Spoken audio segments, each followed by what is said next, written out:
YSR Congress party అధ్యక్షులు ముఖ్యమంత్రి YS Jaganmohan Reddy చేపట్టిన మేమంతా సిద్ధం బస్సు యాత్ర 17వ రోజు తేతలి రాత్రి బస ప్రాంతం నుంచి ప్రారంభమైంది. తేతలిలో సీఎం వైఎస్ జగన్ కు ప్రజలు బ్రహ్మరథం పట్టారు. జగన్నేతకు గజమాలలతో పూల వర్షంతో ఘనస్వాగతం పలికారు. 17వ రోజు బస్సు యాత్ర తణుకు, రావులపాలెం, జొన్నాడ మీదుగా పొట్టిలంక చేరుకుంటుంది. ముఖ్యమంత్రి వైఎస్ జగన్మోహన్ రెడ్డి చేపట్టిన మేమంతా సిద్ధం బస్సు యాత్రకు ప్రజలు బ్రహ్మరథం పడుతున్నారు. జననాయకుడికి అడుగడుగునా నీరాసనం పలుకుతున్నారు. మేమంతా సిద్ధం బస్సు యాత్ర 17వ రోజు తెత్తలి రాత్రి బస ప్రాంతం నుంచి ప్రారంభమైంది. తెత్తలిలో సీఎం వైఎస్ జగన్ కు ప్రజలు బ్రహ్మరథం పట్టారు. జననేతకు గజమాలతో పూల వర్షంతో ఘన స్వాగతం పలికారు. 17వ రోజు బస్సు యాత్ర తణుకు, రావులపాలెం, జొన్నాడ మీదుగా పొట్టిలంక చేరుకుంటుంది. పొట్టిలంకలో సీఎం వైఎస్ జగన్ భోజన విరామం తీసుకుంటారు. అనంతరం Kadiyapulanka, Vemagiri, Morampudi junction, Taditota junction, church centre, Devi chowk, paper mill centre, Diwan Cheruvu, Rajanagaram మీదుగా ఎస్టీ రాజపురం వద్ద రాత్రి బస శిబిరానికి సీఎం చేరుకుంటారు. టీడీపీ జనసేన బలపరిచిన విజయవాడ పశ్చిమ నియోజకవర్గం బీజేపీ అభ్యర్థిగా సుజనా చౌదరి నామినేషన్ దాఖలు చేశారు. ముందుగా చిట్టినగర్లో మహాలక్ష్మి అమ్మవారి ఆలయంలో ఆయన ప్రత్యేక పూజలు చేసి అనంతరం వేలాది మంది కార్యకర్తల ర్యాలీ నడుమ నామినేషన్ దాఖలు చేశారు. కూటమి విజయం ఖాయమని, అభివృద్ధి ఎలా ఉంటుందో చేసి చూపుతామని సుజనా చౌదరి స్పష్టం చేశారు. విజయవాడలో పశ్చిమ నియోజకవర్గం బీజేపీ అభ్యర్థిగా సుజనా చౌదరి నామినేషన్ దాఖలు చేశారు. ముందుగా చిట్టినగర్లో మహాలక్ష్మి అమ్మవారి ఆలయంలో ఆయన ప్రత్యేక పూజలు చేశారు. అనంతరం భారీ ర్యాలీగా వెళ్లి నామినేషన్ వేశారు. నామినేషన్ ర్యాలీకి వేలాదిగా నాయకులు, కార్యకర్తలు తరలివచ్చారు. బీజేపీ, టీడీపీ, జనసేన జెండాలు, బెలూన్లతో వన్ టౌన్ సందడిగా మారింది. ర్యాలీలో వంగవీటి రాధాకృష్ణ, కొనకళ్ళ నారాయణ, బుద్దా వెంకన్న, నాగుల్మీర, చెన్నిపాటి శ్రీను, అడ్డూరి శ్రీరామ్, అమ్మశెట్టి వాసు, రావి సౌజన్య పాల్గొన్నారు. ఈ సందర్భంగా సుజనా చౌదరి మాట్లాడుతూ సర్దార్ మరుపిళ్ల చిట్టి అనేక త్యాగాలు చేశారన్నారు. వన్ టౌన్ను ఆనాడు అభివృద్ధి చేశారని, తర్వాత వచ్చిన కొంతమంది ఈ నియోజకవర్గాన్ని నిర్లక్ష్యం చేశారని విమర్శించారు. ఎంతో ప్రసిద్ధి చెందిన ఈ నియోజకవర్గంలో పనిచేసే అవకాశం తనకు వచ్చిందని హర్షం వ్యక్తం చేశారు. కూటమి విజయం ఖాయమని, అభివృద్ధి ఎలా ఉంటుందో చేసి చూపుతామని స్పష్టం చేశారు. ప్రజల నుంచి మంచి స్పందన వచ్చిందన్నారు. 5 ఏళ్ల వైసీపీ పాలనతో ప్రజలు విసిగిపోయారన్నారు. పేద, మధ్య తరగతి ప్రజల జీవితాలు తిరోగమనం పట్టించారని వ్యాఖ్యలు చేశారు. ప్రజలంతా ఈ అరాచక పాలనను సాగనంపేందుకు సిద్ధం అంటున్నారని తెలియజేశారు. రాజకీయ రాజధాని విజయవాడ అని, అభివృద్ధి ఆర్థిక రాజధానిగా మార్చి చూపిస్తామని సుజనా చౌదరి వెల్లడించారు. 3.5 సంవత్సరాలు కేంద్ర మంత్రిగా చేశాను. అనుభవం అంతా జోడించి పశ్చిమ నియోజకవర్గాన్ని 175 నియోజకవర్గాల్లోకి బెస్ట్ మంచి నియోజకవర్గంగా చేసుకుందాం. మీరు ఎల్లప్పుడూ సపోర్ట్ చేయండి. ఎటు వెళ్ళినా Vijayawada west is the best. Sujana Chowdary అనే వ్యక్తి మనం సూర్యచంద్రునంత వరకు ఇక్కడ ఎమ్మెల్యేగా ఇలా చేశాడు అనే ముద్ర పడాలనేది ఒకటే నా కోరిక, ఏమీ లేవు. అందరికీ ఇంత కష్టపడుతున్న అందరికీ కూడా నా ధన్యవాదములు, కృతజ్ఞతలు. రాజ్యసభ సభ్యులుగా ఉన్నారు, కేంద్ర మంత్రిగా కూడా పనిచేశారు. కేంద్రంతో మంచి సంబంధాలు ఉండి కేంద్రం నుంచి నిధులు ఎలా తేవాలో తెలిసినటువంటి వ్యక్తి సుజనా చౌదరి గారు. అనుభవం కలిగిన రాజకీయ నాయకుడు. ఆయన వెస్ట్ నియోజకవర్గానికి శాసనసభ్యుడు అయితే వెస్ట్ నియోజకవర్గం తప్పనిసరిగా అభివృద్ధి చెందుతుంది. రాష్ట్రంలో, కేంద్రంలో కూడా మంచి సంబంధాలు ఉన్న నాయకుడు, ప్రజలతో మమేకమయ్యే నాయకుడు. ఆ నాయకుడు అత్యధిక మెజార్టీతో గెలిపిస్తారు. వెస్ట్ నియోజకవర్గ ప్రజలంతా కూడా ఆయన గెలుపుని కోరుకుంటా ఉన్నారు. అందరూ ఆయనకు అనుకూలంగా నడుచుకుంటా ఉన్నారు. ఆయన తప్పనిసరిగా గెలుస్తాడు. ఇవాళ అటువంటి వ్యక్తి ఈ నియోజకవర్గానికి అవసరం. కేంద్రంతో, రాష్ట్రంతో మంచి సంబంధాలు ఉన్న వ్యక్తి, ఎవరికైనా కూడా సహాయం చేసే మనస్తత్వం ఉన్న మనిషి. సుజనా చౌదరి గారి గెలుపు ఖాయం. మేమంతా కూడా ఆయనకు మద్దతుగా మేము ఆ నియోజకవర్గంలో పనిచేయడానికి, సపోర్ట్ చేయడానికి వచ్చాం. టీడీపీ యువనేత, ఆ పార్టీ జాతీయ ప్రధాన కార్యదర్శి నారా లోకేష్ తరపున కూటమి నేతలు ఇవాళ ఎన్నికల నామినేషన్ దాఖలు చేయనున్నారు. టీడీపీ, జనసేన, బీజేపీ ముఖ్య నేతల చేతుల మీదుగా 2 సెట్ల నామినేషన్లు దాఖలు చేయనున్నారు. నామినేషన్ సందర్భంగా టీడీపీ, జనసేన, బీజేపీ కూటమి నేతల ఆధ్వర్యంలో భారీ ర్యాలీ నిర్వహించారు. టీడీపీ యువనేత, ఆ పార్టీ జాతీయ ప్రధాన కార్యదర్శి నారా లోకేష్ తరపున కూటమి నేతలు ఇవాళ ఎన్నికల నామినేషన్ దాఖలు చేయనున్నారు. టీడీపీ, జనసేన, బీజేపీ ముఖ్య నేతల చేతుల మీదుగా 2 సెట్ల నామినేషన్లు దాఖలు చేయనున్నారు. మంగళగిరిలో సర్వమత ప్రార్థనలతో ఈ ర్యాలీ ప్రారంభమైంది. ప్రజల సమక్షంలో కూటమికి చెందిన ఎస్సీ, ఎస్టీ, బీసీ, మైనారిటీ నేతలు నేడు నారా లోకేష్ నామినేషన్ దాఖలు చేయనున్నారు. మధ్యాహ్నం 2:34 మంగళగిరి మున్సిపల్ కార్పొరేషన్ కార్యాలయంలో లోకేష్ తరపున నామినేషన్ వేయనున్నారు. లోకేష్ నామినేషన్ కార్యక్రమాన్ని ఘనంగా నిర్వహించాలని కూటమి నేతలు నిర్ణయించారు. టీడీపీ, జనసేన, బీజేపీ కూటమి నేతలు లోకేష్ నామినేషన్ కోసం భారీగా ఏర్పాట్లు చేశారు. నామినేషన్ సందర్భంగా భారీ ర్యాలీ నిర్వహించారు. నియోజకవర్గం నలుమూలల నుంచి భారీగా తరలివచ్చిన కార్యకర్తలు, అభిమానులతో ర్యాలీ నిర్వహిస్తున్నారు. నారా లోకేష్ గారు బాబు గారి పేరు మీదుగా ఈ రోజు నామినేషన్లు వేయబోతా ఉన్నాం. ఈ యొక్క మంగళగిరి చరిత్రలోనే సువర్ణాక్షరాలుగా నిలిచిపోతా ఉంటది. ఈ విధంగా ప్రజలు మరి స్వచ్ఛందంగా ఈ నామినేషన్ కి వచ్చి ఈ విధమైనటువంటి కార్యక్రమం మరి జయప్రదం చేసినందుకు పేరు పేరున నాయకులకి, కార్యకర్తలకి అందరూ కూడా హృదయపూర్వక నమస్కారాలు తెలియపరుస్తూ విజయవాడలో ఘోర అగ్ని ప్రమాదం చోటు చేసుకుంది. బందర్ రోడ్లోని ఓ మెడికల్ గోదాంలో భారీ అగ్ని ప్రమాదం జరిగింది. గోదాంలో ప్రమాదవశాత్తు నిప్పంటుకొని భారీగా పొగ వచ్చినట్లు స్థానికులు తెలుపుతున్నారు. ఈ నేపథ్యంలోనే అగ్నిమాపక సిబ్బందికి సమాచారం అందించారు. దీంతో అగ్నిమాపక సిబ్బంది హుటాహుటిన సంఘటనా స్థలానికి చేరుకున్నారు. కానీ అగ్నిమాపక సిబ్బంది వచ్చేసరికి గూడెం లోపల పెద్ద ఎత్తున మంటలు ఎగిసిపడుతున్నాయి. ప్రమాదం జరిగే సమయంలో గూడెంలో ఎవరూ లేకపోవడంతో ఎలాంటి ప్రాణ నష్టం జరగలేదని అధికారులు తెలిపారు. గూడెంలో జరిగిన అగ్ని ప్రమాదం కారణంగా 5 కోట్ల రూపాయల పైనే నష్టం జరిగి ఉండవచ్చునని అధికారులు అంచనా వేస్తున్నారు. ఇది ఒక మెడికల్ లాజిస్టిక్ గోడౌన్ ఇది. సో ఇక్కడ గ్రౌండ్ ఫ్లోర్లో కొంచెం కంట్రోల్ అయిపోయింది, కానీ ఫస్ట్ సెకండ్ ఫ్లోర్లో కొంచెం ఉంది. దీన్ని కూడా కొంచెం within half an hour to 1 అవర్లోనే మేము ఫైర్ అనేది కంట్రోల్ చేస్తాము. సో కాకపోతే ఇటువంటి ఈ వెంటిలేషన్ కొంచెం తక్కువగా ఉండడం వల్ల ఫైర్ ఫైటింగ్ అనేది కూడా కొంచెం డిఫికల్ట్గా అవుతుంది. ఉండేది స్టేర్ కేస్ ఒకటే ఉంటుంది. సో లోపల కూడా ఇంటర్నల్గా కూడా కొంచెం పార్టిషన్స్ అనేది ఎక్కువగా పార్టిషన్స్ ఉండడం వల్ల మనం వాటర్ స్ప్రే చేసినా కానీ ఆ సీట్ ఆఫ్ ఫైర్ లేక్ వెళ్లకుండా ఆ విధంగా స్ప్రెడ్ లోపల ఇంటర్నల్గానే ఉంటుంది. బట్ అడ్జసెంట్ బిల్డింగ్ అయితే స్ప్రెడ్ కావడానికి అయితే ఛాన్సెస్ లేదు.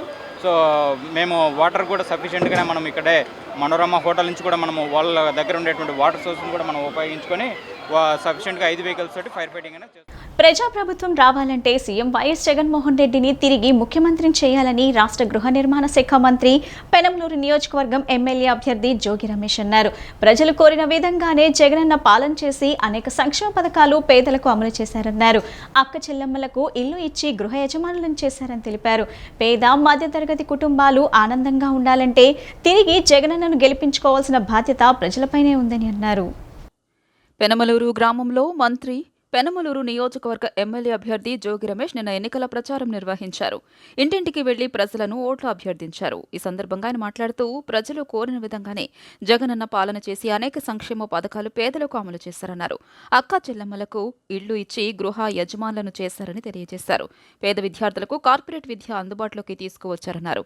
పేద మధ్యతరగతి కుటుంబాలు ఆనందంగా ఉండాలంటే తిరిగి జగనన్నను గెలిపించుకోవాల్సిన బాధ్యత ప్రజలపైనే ఉందని అన్నారు. చంద్రబాబు అధికారంలోకి వస్తే సంక్షేమ పథకాలు రద్దు చేసి పేద మధ్యతరగతి ప్రజలను రోడ్డున పడేస్తాడని ఆరోపించారు. చంద్రబాబు కేవలం పెత్తందారులు, బడా వ్యక్తులకు మాత్రమే పనిచేస్తాడని, పేదలంటే అతనికి చులకన అని విమర్శించారు. చంద్రబాబు అండ్ కోను ప్రజలు తిప్పికొట్టి జగనన్నను తిరిగి సీఎంను చేయాలని కోరారు. ఆంధ్రప్రదేశ్ అభివృద్ధి చంద్రబాబుతోనే సాధ్యమని గన్నవరం టీడీపీ అభ్యర్థి ఎర్లగడ్డ వెంకట్రావు అన్నారు. చంద్రబాబు సతీమణిని నానా మాటలన్న వైసీపీ అభ్యర్థిని ఓడించి చంద్రబాబును గెలిపిస్తానని సవాల్ చేశారు. ఐటీ రంగం ముందుకు వెళ్లాలన్నా, పరిశ్రమలు రావాలన్నా చంద్రబాబు నాయుడు ముఖ్యమంత్రి కావాలని ఆకాంక్షించారు. Gannavaram Telugu Desam party incharge, NDA కూటమి ఎమ్మెల్యే అభ్యర్థి యార్లగడ్డ వెంకట్రావు సమక్షంలో వైసీపీ నుంచి తెలుగుదేశం పార్టీలోకి భారీ చేరికలు జరిగాయి. విజయవాడ రూరల్ మండలం ఎన్కేపాడు తెలుగుదేశం పార్టీ కార్యాలయంలో జరిగిన కార్యక్రమంలో యార్లగడ్డ వారికి తెలుగుదేశం కండువా కప్పి పార్టీలోకి ఆహ్వానించారు. అనంతరం రామవరప్పాడు కన్వెన్షన్ హాల్లో ఏర్పాటు చేసిన ఉత్తరాంధ్ర ఐక్య వేదిక ఆత్మీయ సమావేశం నిర్వహించడం జరిగింది. ఈ కార్యక్రమంలో శ్రీకాకుళం, విజయనగరం జిల్లాల్లో నుంచి వలస వచ్చి విజయవాడ పరిసర ప్రాంతాల్లో స్థిరపడ్డ ఉత్తరాంధ్ర ప్రజలను ఒకే వేదికపై కలిసి తెలుగుదేశం పార్టీ భవిష్యత్తు కార్యాచరణ గురించి వివరించారు. చంద్రబాబు నాయుడు ప్రవేశపెట్టిన సూపర్ 6 పథకాల ద్వారా నియోజకవర్గాన్ని అభివృద్ధి పథంలో నడిపిస్తానని, యార్లగడ్డ వెంకట్రావు పార్లమెంట్ అభ్యర్థి వల్లభనేని బాలశౌరిని గాజు గుర్తుపై ఓటేసి తనకు సైకిల్ గుర్తుపై ఓటు వేసి గెలిపించమని ఓట్లను అభ్యర్థించారు. యార్లగడ్డ వెంకట్రావు మాట్లాడుతూ ఆంధ్రప్రదేశ్ ఎలక్షన్లో ఉత్తరాంధ్ర ప్రజల ఓట్లు కీలకం. 1983లో నందమూరి తారక రామారావు తెలుగుదేశం పార్టీ స్థాపించిన కొత్తలో అఖండ మెజారిటీతో గెలుపుకి ఉత్తరాంధ్ర ప్రజలే కారణమన్నారు. 2019 ఎలక్షన్స్లో నా సొంత డబ్బులు ఖర్చు పెట్టి వైసీపీలో స్వల్ప ఓట్ల మెజారిటీతో ఓటమి చెందానని, నేను జగన్ గెలుపుకి చాలా కష్టపడ్డా అని కానీ నన్ను వైసీపీలో ఎన్నో అవమానాలు పాలు చేశారని ఆవేదన వ్యక్తం చేశారు. తాను తెలుగుదేశం పార్టీలోకి వచ్చేటప్పుడు జగన్కి సవాల్ చేశానని, గన్నవరం నియోజకవర్గంలో గెలిచి అసెంబ్లీకి వస్తాను అని చెప్పారు. మీరందరూ తనను ఆశీర్వదించి ఎమ్మెల్యేగా అసెంబ్లీకి పంపించాలని కోరారు. చంద్రబాబు నాయుడు సతీమణిని నానా మాటలు అని అవమానించబడ్డ ఈ గన్నవరంలో తెలుగుదేశం జెండా ఎగరవేసి చంద్రబాబు నాయుడికి గిఫ్ట్గా ఇస్తానని ధీమా వ్యక్తం చేశారు. నియోజకవర్గాన్ని చంద్రబాబు నాయుడు ప్రవేశపెట్టిన మేనిఫెస్టోలోని సూపర్ 6 పథకాల ద్వారా అభివృద్ధి చేస్తానని అన్నారు. ఆంధ్రప్రదేశ్ అభివృద్ధి చెందాలంటే యువతకి ఉపాధి అవకాశాలు రావాలన్నా, ఐటీ రంగం ముందుకు వెళ్లాలన్నా, పరిశ్రమలు రావాలన్నా చంద్రబాబు నాయుడు ముఖ్యమంత్రి కావాలని ఆకాంక్షించారు. రాబోయే కాలంలో వైసీపీ కార్యకర్తలు కూడా ఎవరిని నేను వేధించను, అక్రమ కేసులు పెట్టను, పోలీస్ స్టేషన్ పిలిపిను. కానీ నన్ను ఓడిస్తాకి పనిచేసే డబ్బిచ్చే ఇండస్ట్రీస్లు కానీ నా ఓటమికి ప్రయత్నం చేస్తే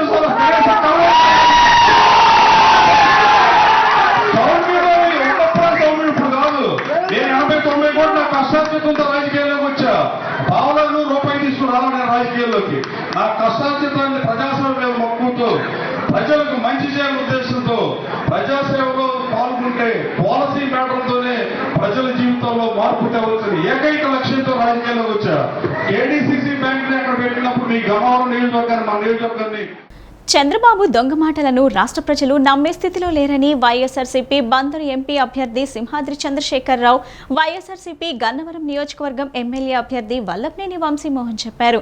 సీఎం వైఎస్ జగన్మోహన్ రెడ్డిని ఎదుర్కోలేక తోక పార్టీలన్నీ కుట్ర రాజకీయాలు చేస్తున్నాయని, తమ విలువైన ఓట్ల ద్వారా వారికి బుద్ధి చెప్పి తరిమి కొట్టాలన్నారు. మేమంతా సిద్ధం బస్సు యాత్రలో భాగంగా విజయవాడలో పర్యటిస్తున్న జగన్పై ఉద్దేశపూర్వకంగా హత్యాయత్నం చేయించడం దుర్మార్గమైన చర్య అని అన్నారు. మచిలీపట్నం ఎంపీ అభ్యర్థి సింహాద్రి చంద్రశేఖర్తో కలిసి గన్నవరం ఎమ్మెల్యే అభ్యర్థి వల్లభనేని వంశీమోహన్ నిన్న రాంవరప్పాడులో ఎన్నికల ప్రచారం నిర్వహించారు. ఈ సందర్భంగా వారు మాట్లాడుతూ ఇప్పటికే ఎన్నో అమలు కాని హామీలిచ్చి చంద్రబాబు మోసం చేసిన విషయాన్ని ప్రజలు మర్చిపోలేదన్నారు. ఇచ్చిన ప్రతి హామీని అమలు చేసిన ఘనత సీఎం వైఎస్ జగన్మోహన్ రెడ్డికే దక్కుతుందన్నారు. ప్రజల నుంచి వస్తున్న అపూర్వ ఆదరణే జగన్ రెండోసారి ముఖ్యమంత్రిని చేస్తుందని ధీమా వ్యక్తం చేశారు. సంక్షేమమే అజెండాగా జగన్ ప్రజల మధ్య పర్యటిస్తున్నారన్నారు. జగనన్న అమలు చేస్తున్న సంక్షేమ పథకాలే తమకు విజయం చేకూరుస్తున్నారన్నారు. సీఎం జగన్ కు ప్రతి ఒక్కరూ అండగా నిలవాలని, తమ 2 ఓట్లను ఫ్యాను గుర్తుపై వేసి అఖండ విజయం చేకూరుస్తారన్న నమ్మకం ఉందని పేర్కొన్నారు. గ్రామంలోని 1వ వార్డు సభ్యురాలు బర్రె దేవుడమ్మతో పాటు పలు కుటుంబాలు వంశీమోహన్ సమక్షంలో వైఎస్ఆర్సీపీలో చేరారు. 400 సంవత్సరాల పోరాటం తర్వాత అయోధ్యలో రామమందిరం నిర్మాణం సాధ్యమైందని, ఆ స్ఫూర్తితో ప్రతి ఒక్కరిలో ఆధ్యాత్మిక చైతన్యం రావాలని శైవ పీఠాధిపతి శివస్వామి పిలుపునిచ్చారు. శ్రీరామనవమిని పురస్కరించుకొని నగరంలో నిన్న భారీ సంఖ్యలో యువకులు, మహిళలు ద్విచక్ర వాహనాలతో ప్రదర్శన నిర్వహించారు. శ్రీరామనవమి పర్వదినాన్ని పురస్కరించుకుని పలు హిందూ ధార్మిక సంస్థల ఆధ్వర్యంలో నిన్న సాయంత్రం శ్రీరామ శోభాయాత్ర నిర్వహించారు. సత్యనారాయణపురం బీఆర్టీఎస్ రహదారిలోని ఆది శంకరాచార్య కూడలి రామకోటి వద్ద యాత్ర ఆరంభమైంది. ఈ సందర్భంగా ఆయన ప్రసంగిస్తూ భారతీయ సంస్కృతి సాంప్రదాయాల పట్ల చిన్నతనం నుంచే పిల్లల్లో అవగాహన కల్పించాల్సిన బాధ్యత తల్లిదండ్రులపై ఉందన్నారు. ప్రపంచంలో భారతీయ సంస్కృతికి ఉన్న గొప్పతనం దేనికి లేదన్నారు. హిందూ ధర్మాన్ని కాపాడుకోవాల్సిన అవసరం ఉందన్నారు. జాతి, మత, కుల, వర్గ, లింగ భేదాలు లేకుండా భారతీయులంతా సంఘటితంగా ఉన్నప్పుడే దుర్మార్గుల దాడుల నుంచి కాపాడుకోగలమన్నారు. ప్రజల్లో చైతన్యం తీసుకొచ్చేందుకు ఈ కార్యక్రమం నిర్వహించినట్లు వెల్లడించారు. భక్తి చైతన్య స్వామి, నాగలింగం శివాజీ, సూర్యతేజ భారీ సంఖ్యలో యువకులు, మహిళలు ద్విచక్ర వాహనాలతో ప్రదర్శన నిర్వహించారు. సత్యనారాయణపురం, ముత్యాలంపాడు, లక్ష్మీనగర్, అజిత్ నగర్ మీదుగా యాత్ర సాగింది. రామభక్తితోనూ, రామ సేవతోనూ, రామతత్వంతోనూ, రామనామంతో కూడి ఈ రోజున శ్రీరామ శోభాయాత్రని మాననీయ నాగలింగం శివాజీ గారి యొక్క ఆధ్వర్యంలో వారి మిత్రబృందం అంతా కలిసి కూడా మన విజయవాడ సెంట్రల్ నియోజకవర్గంలో బీఆర్టీఎస్ రోడ్డు ఆదిశంకరాచార్య సర్కిల్ నుంచి జై శ్రీరామ్ అనే నినాదాలతో ముందుకు సాగుతుంది. దేశమంతా సుభిక్షంగా, సుసంపన్నంగా ఉండాలని, భద్రతాభావంతో ప్రజలందరూ కూడా మెలగాలని, రాబోయే ప్రభుత్వాలు అంటే ఆంధ్రప్రదేశ్లో ప్రధానంగా రాబోయే ప్రభుత్వాలు మంచి బుద్ధి కలిగి సోమరపోతులు తయారు చేయకుండా చక్కటి పరిపాలన అందించాలని జై శ్రీరామనాథంతో యాత్ర చేస్తున్నాం. 492 సంవత్సరాల చిరకాల కళ నెరవేరింది. ఈ సమయంలో మనం అందరం బ్రతికుండడం ఒక అదృష్టం. ఈ సమయాన్ని చేసుకుంటూ శ్రీరామనవమి వేడుకలు అత్యంత వైభవంగా నిర్వహిస్తున్నాం.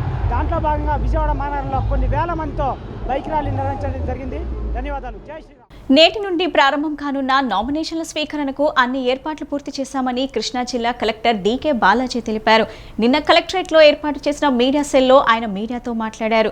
ప్రభుత్వ సెలవు దినాలు మినహా 18వ తేదీ నుండి 25వ తేదీలోపు నామినేషన్లను ఆయా రిటర్నింగ్ అధికారులు కార్యాలయాల వద్ద స్వీకరిస్తామన్నారు. 26వ తేదీన నామినేషన్లను పరిశీలించడం జరుగుతుందన్నారు. 27, 28, 29 తేదీల్లో నామినేషన్ల ఉపసంహరణలు ఉంటాయని, ఉపసంహరణల అనంతరం అభ్యర్థుల తుది జాబితా ప్రకటిస్తామన్నారు. మే 13న జరిగే పోలింగ్, జూన్ 4న కౌంటింగ్కు కూడా అన్ని ఏర్పాట్లు పూర్తి చేశామన్నారు. ఈ సమావేశంలో జిల్లా ఎస్పీ ఆధాన్ నయీం అస్మి కూడా పాల్గొన్నారు. రేపు ఎన్నికల నోటీస్ ని మనము ప్రచురించిన తర్వాత రేపు అంటే 18వ తేదీ 18th రేపు 11 గంటల నుంచి 3 గంటల వరకు ప్రతిరోజు పబ్లిక్ హాలిడేస్ మినహాయించి ప్రతిరోజు ఏప్రిల్ 18 నుంచి ఏప్రిల్ 25వ తేదీ వరకును నామినేషన్స్ పార్లమెంట్ కాన్స్టిట్యుయెన్సీకి సంబంధించింది కలెక్టరేట్ కార్యాలయంలో రిటర్నింగ్ అధికారి వారి చేంబర్లో, మళ్ళీ అసెంబ్లీ నియోజకవర్గాలకు సంబంధించింది ఆయా అసెంబ్లీ నియోజకవర్గాల్లో రిటర్నింగ్ ఆఫీసర్ కార్యాలయాల్లో నామినేషన్స్ తీసుకోవడం జరుగుతుంది. టీడీపీతోనే అభివృద్ధి సాధ్యమని భావించి అనేక మంది వైసీపీ నేతలు టీడీపీలో చేరుతున్నారని విజయవాడ టీడీపీ ఎంపీ అభ్యర్థి కేశినేని శివనాథ్ పేర్కొన్నారు. బెజవాడలో సీఎం జగన్ పర్యటన ఫ్లాప్ అయిందని, ప్రజల నుంచి సానుభూతి పొందేందుకు గులకరాయి డ్రామా ఆడారని మండిపడ్డారు. గత ఎన్నికల సమయంలో కోడికత్తి డ్రామా ఆడారని, ఇప్పుడు గులకరాయి డ్రామా అని ఎద్దేవా చేశారు. ముఖ్యమంత్రి వైఎస్ జగన్పై విజయవాడ తెలుగుదేశం పార్టీ అభ్యర్థి కేశినేని చిన్ని తీవ్ర స్థాయిలో విరుచుకుపడ్డారు. బెజవాడలో సీఎం జగన్ పర్యటన ఫ్లాప్ అయిందని వివరించారు. ప్రజల నుంచి సానుభూతి పొందేందుకు గులకరాయి డ్రామా ఆడారని మండిపడ్డారు. తెలుగుదేశం పార్టీ అధినేత చంద్రబాబు నాయుడు నందిగామ పర్యటనలో రాళ్ల దాడి జరిగిందని గుర్తు చేశారు. అయినప్పటికీ ఆ అంశాన్ని తమ పార్టీ రాజకీయం చేయదలుచుకోలేదని వివరించారు. వించిపేటలో నిన్న నిర్వహించిన కార్యక్రమంలో పలువురు వైసీపీ శ్రేణులు టీడీపీలో చేరారు. చిన్ని వారికి పార్టీ కండువా కప్పి పార్టీలోకి ఆహ్వానించారు. ఈ సందర్భంగా చిన్ని మాట్లాడుతూ ఎన్నికలు రాగానే వైసీపీ ఏదో ఒక డ్రామా మొదలు పెడుతుందని కేశినేని చిన్ని మండిపడ్డారు. గత ఎన్నికల సమయంలో కోడికత్తి డ్రామా ఆడారని గుర్తు చేశారు. దళితుడిని కేసులో ఇరికించారని, బెయిల్ మీద బయటకొస్తే నిజాలు బయటకొస్తాయని రాకుండా చేశారని చిన్ని ఆగ్రహం వ్యక్తం చేశారు. ఇప్పుడు గులకరాయి డ్రామా ఆడుతున్నారని మండిపడ్డారు. ఈ కార్యక్రమంలో టీడీపీ నేతలు బుద్ధ వెంకన, నాగుల్ మీరా తదితరులు పాల్గొన్నారు. పోయినసారి కోడికత్తి, ఈ కోడికత్తికి బలైపోయింది ఎవరు? ఒక దళితుడు. అవునా కాదా? 5 సంవత్సరాలు అతనికి బెయిల్ రాకుండా ఈ ముఖ్యమంత్రి ఏ రోజు కోర్టుకు వెళ్లకుండా సాక్ష్యం చెప్పడానికో లేకపోతే పెట్టకుండా అతనికి బెయిల్ రాకుండా చేశారు. ఇవాళ కొత్తది వచ్చింది, గులకరాయి. దేనికి బలైపోయింది ఎవరు? బీసీ సోదరులు. ఆలోచించుకోండి. నా బీసీలు అంటాడు, నా ఎస్సీలు అంటాడు, రోజు కేసులు మన మీదే పెడతా ఉంటాడు. కాబట్టి మనం అందరం కలిసికట్టుగా ఉండాలి. ఈ ప్రాంత అభివృద్ధి సాధించాలి. మన పిల్లల భవిష్యత్తు బాగుండాలి. మన కళల రాజధాని అమరావతి రావాలి. అంతేకాకుండా ఇవాళ విజయవాడ పశ్చిమ నియోజకవర్గంలో ఈ ప్రాంతం అంతా కొండ ప్రాంతం. మొన్న చర్చి నుంచి కూడా మనం చూసాం, గుర్తుందో లేదో, మొత్తం కొండ ప్రాంతం. ఈ ప్రాంతంలో నేను మెడికల్ క్యాంప్ కూడా పెట్టడం జరిగింది. అత్యధికంగా ఇక్కడ వాడుకున్నారు. రాజకీయ పార్టీ అధినేతలకు భద్రత పెంచాలన్న ఎన్నికల సంఘం ఆదేశాలను రాష్ట్ర డీజీపీ పెడచెవిన పెడుతున్నారని నవరంగ్ కాంగ్రెస్ పార్టీ జాతీయ అధ్యక్షులు షేక్ జలీల్ ఆరోపించారు. స్వేచ్ఛా వాతావరణంలో ఓటు వేసే విధంగా చూడాలని ఎన్నికల సంఘాన్ని ఆయన కోరారు. రాజకీయ పార్టీల అధినేతలకు భద్రత పెంచాలని నవరంగ పార్టీ జాతీయ అధ్యక్షులు షేక్ జలీల్ డిమాండ్ చేశారు.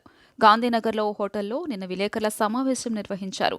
సమావేశంలో ఆయన మాట్లాడుతూ కాశ్మీర్ నుండి కన్యాకుమారి 543 పార్లమెంటు స్థానాల్లో నవరంగ కాంగ్రెస్ పార్టీ పోటీ చేస్తుందని పేర్కొన్నారు.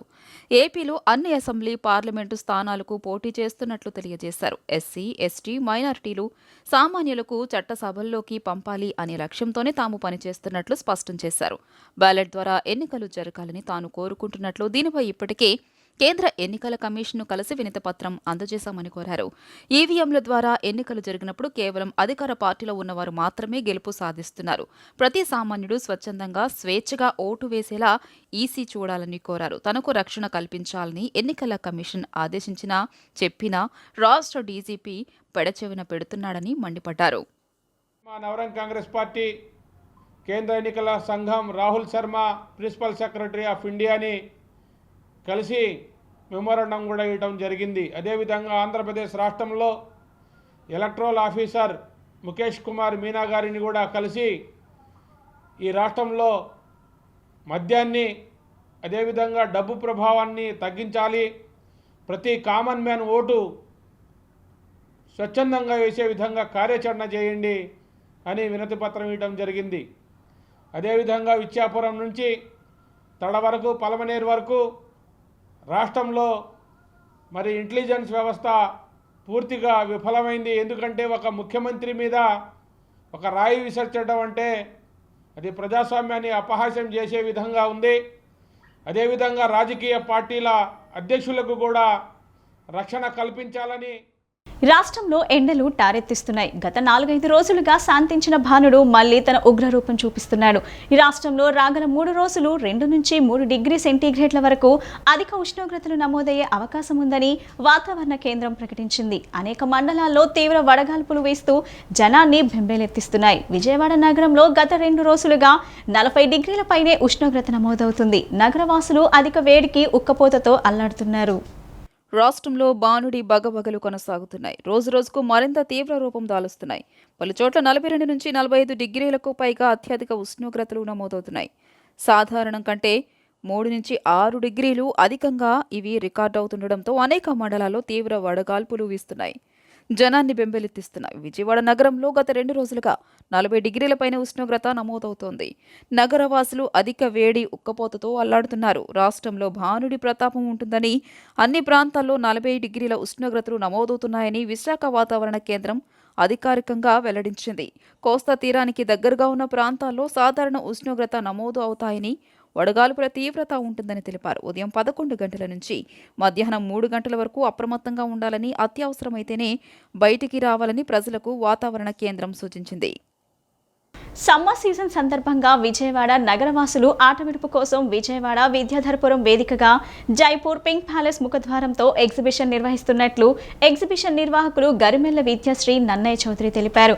నగరవాసులు ఎంతో ఆహ్లాదం, ఆనందాన్ని ఇచ్చే giant wheel, merry Columbus, break dance, dragon train, Indian టోరాటోరా, ఇటాలియన్ ఐటమ్స్ వంటి ప్రత్యేకమైన ఆట వస్తువులతో ఎగ్జిబిషన్ ఏర్పాటు చేసినట్లు వెల్లడించారు. నగరంలోని విద్యాధరపురంలోని లేబర్ కాలనీ గ్రౌండ్స్లో సమ్మర్ స్పెషల్ ఎగ్జిబిషన్ నిర్వహిస్తున్నారు. ఎగ్జిబిషన్కు సంబంధించి వివరాలు తెలియజేసేందుకు ఎగ్జిబిషన్ నిర్వాహకులు గరిమెళ్ల విద్యాశ్రీ నాన్నయ్య చౌదరి విలేకరుల సమావేశాన్ని నిర్వహించారు. ప్రతిరోజు సాయంత్రం 6 గంటల నుంచి రాత్రి 10 గంటల వరకు ఎగ్జిబిషన్ కొనసాగుతోందని పేర్కొన్నారు. గరిమెళ్ల విద్యాశ్రీ మాట్లాడుతూ నగరవాసులు సరికొత్త అనుభూతిని పెంచే విధంగా, ఆహ్లాదకరమైన వాతావరణంలో కుటుంబ సభ్యులంతా ఎంజాయ్ చేసే విధంగా giant wheel, merry Columbus, break dance, dragon train, Indian టోరాటోరా, ఇటాలియన్ ఐటమ్స్ వంటి ప్రత్యేకమైన ఆట వస్తువులతో ఎగ్జిబిషన్ ఏర్పాటు చేసినట్లు తెలియజేశారు. దీంతో పాటు మంచి designs, bedsheets, Bengali cotton saris, Lucknow saris, nighties, cosmetic, గాజులు, అనేకమైన ఆట బొమ్మలు, హ్యాండ్లూమ్స్ మరియు హ్యాండ్ క్రాఫ్ట్ స్టాల్స్, అనేక రకాల ఫుడ్ స్టాల్స్ ఎగ్జిబిషన్లో అందుబాటులో ఉంటాయన్నారు. ప్రతిరోజు సాంస్కృతిక కార్యక్రమాలు జరుగుతాయని గరిమెళ్ల నాన్నయ్య చౌదరి పేర్కొన్నారు. అనంతరం సభా శివకుమార్ శిష్య బృందం ప్రదర్శించిన సాంస్కృతిక కార్యక్రమాలు నగరవాసులను ఎంతగానో అలరిస్తాయని తెలియజేశారు. ఇప్పుడు ఎగ్జిబిషన్ చూస్తే మనం భవానీపురంలో summer exhibition as well as నా చిన్నప్పటి నుంచి మా తాతగారి దగ్గర నుంచి ఎగ్జిబిషన్స్ అనేవి పెడతానే ఉన్నారు. అండ్ యాజ్ ఎ విజయవాడ అమ్మాయి మాకు ఏముంటుంది, ఎంజాయ్మెంట్ అంటే మాకు exhibition, movie and food. Coming to exhibition, ఇదివరకు ఎగ్జిబిషన్ అంటే it use to be huge place, PWD ground అని చాలా గుర్తుండిపోయేది. ఇప్పుడు okay, it's not PWD ground but we got another ground which is similar. So I'm happy that my father had got this ground and started this exhibition. And please, all I request all the people Vijayawada to come and visit and eat and enjoy a lot. Vijayawada పట్టణంలో సమ్మర్కి exhibition అనేది మన PW గ్రౌండ్లో ఉండేది. మన చిన్నప్పటి నుంచి అందరికీ తెలిసిన విషయం. అది కొన్ని కారణాల వల్ల అంబేద్కర్ విగ్రహం స్థాపించడం వల్ల ఆ గ్రౌండ్ లేకుండా పోయడం వల్ల ఇది ఆ పీడబ్ల్యూ గ్రౌండ్లో ఉన్న ఎగ్జిబిషన్స్ ముక్కలుగా అయిపోయి చిన్న చిన్న ప్రదేశాల్లో చేస్తున్నారు. ఇది పీడబ్ల్యూడీ గ్రౌండ్ లాగా ఒక 5 ఎకరాల దాకా ఉంది కాబట్టి దీనిలో మళ్ళీ స్టార్ట్ చేయడం జరిగింది. ఈ సంవత్సరం కొత్తగా స్టార్ట్ చేయడం జరిగింది. అలాగే పీడబ్ల్యూడీ గ్రౌండ్లో ఏదైతే కార్యక్రమాలు జరిగినాయో సాంస్కృతిక కార్యక్రమాలన్నీ కూడా ఇక్కడ కూడా నిర్వహిస్తున్నాము. అది ఇక్కడ ఉన్న ప్రజలు విద్యాధరపురం, భవానీపురం, విజయవాడ నగరంలో ఉన్న ప్రజలందరూ వచ్చి పిల్లలకు కూడా సంతోషంగా స్టేజ్ ప్రోగ్రాంలు చూసి ఆనందించాల్సిందిగా కోరుతున్నాం. ఇరాన్ నుంచి కూడా ఇక్కడ కార్పెట్స్ వస్తున్నాయి. ఇరానీ కార్పెట్స్ చాలా కాస్ట్లీ కార్పెట్స్ ఉన్నాయి, చాలా మంచి కార్పెట్స్ ఉన్నాయి. ఇంకా మనకు పానీపత్లో ఎవరు రాలేదు ఇంతవరకు. ఇప్పుడు పానీపత్ బెడ్షీట్స్ వచ్చినాయి, పానీపత్ డోర్ కర్టన్స్ కానీ కట్ వర్క్లో అన్ని ఐటమ్స్ ఉన్నాయి. చైనా వెరైటీ ఉన్నాయి, క్రాకరీ ఫస్ట్ టైం ఆంధ్రాలో ఇరానీ క్రాకరీ వచ్చినాయి ఇప్పుడు. దాంట్లో డిన్నర్ సెట్స్ కానీ అన్ని వెరైటీస్లో డిన్నర్ సెట్, లెమన్ సెట్స్ అన్నీ చాలా వెరైటీస్ ఉన్నాయి. ఇంత కలెక్షన్స్ పీడబ్ల్యూ గ్రౌండ్ తర్వాత మళ్ళీ దీంట్లోనే మొత్తం కలెక్షన్స్ మీకు దొరుకుతాయి. దానికని నేను నాన్నగారికి మేము అందరు స్టాల్ హోల్డర్ తరఫు నుంచి ధన్యవాదాలు చెప్తున్నాం. ఎందుకంటే మమ్మల్ని అవకాశం మళ్ళీ ఇచ్చారు. ఇక్కడ ఈ వెరైటీలో మీరు ఒకసారి చూడండి. విజయవాడలో మొట్టమొదటిసారిగా అతి భారీగా నిర్మించిన చార్మినార్ ఎగ్జిబిషన్ ముస్తాబవుతుంది. 3 రోజుల క్రితమే ఈ ఎగ్జిబిషన్ను ప్రారంభం కావాల్సి ఉండగా భారీ వర్షం కారణంగా ఆలస్యమైంది. ఈ నేపథ్యంలో నగర ప్రజలు వేసవి ఆట విడుపుగా ఈ ఎగ్జిబిషన్ను అందుబాటులోకి తీసుకురాబోతున్నారు. వేసవి సెలవుల్లో వినోదాన్ని అందించేందుకు విజయవాడలో మొట్టమొదటిసారిగా అతి భారీగా నిర్మించిన చార్మినార్ ఎగ్జిబిషన్ ముస్తాబవుతోంది. బబ్బూరి గ్రౌండ్లో నదీ తీరాన ఈ ఎగ్జిబిషన్ అందంగా ముస్తాబవుతోంది. 3 రోజుల క్రితమే ఈ ఎగ్జిబిషన్ను ప్రారంభం కావాల్సి ఉండగా భారీ వర్షం కారణంగా ఆలస్యమైంది. ఈ నేపథ్యంలో నగర ప్రజలు వేసవి ఆట విడుపుగా ఈ ఎగ్జిబిషన్ను అందుబాటులోకి తీసుకురాబోతున్నారు. ప్రతిరోజు సాయంత్రం 6 గంటల నుంచి రాత్రి 10 గంటల వరకు ఎగ్జిబిషన్ కొనసాగుతోంది. చార్మినార్ ముఖద్వారంతో ఎంతో ఆకర్షణీయంగా ఎగ్జిబిషన్ను తీర్చిదిద్దుతున్నారు. ఆట విడుపు కోసం giant wheel, merry Columbus, break dance, dragon train, Indian టొరటొరా, ఇటాలియన్ ఐటమ్స్ వంటి ప్రత్యేకమైన ఆట వస్తువులు ఉన్నాయి. Bedsheets, Bengali cotton, saris, Lucknow saris, nighties, cosmetics, గాజులు, అనేకమైన ఆట బొమ్మలు, హ్యాండ్లూమ్స్ మరియు హ్యాండ్ క్రాఫ్ట్ స్టాల్స్, అనేక రకాల ఫుడ్ స్టాల్స్ ఎగ్జిబిషన్లో అందుబాటులో ఉన్నాయి. ఈ బులెటిన్ ఇంతటితో సమాప్తం. తిరిగి మరో బులెటిన్ కలుద్దాం. నమస్కారం.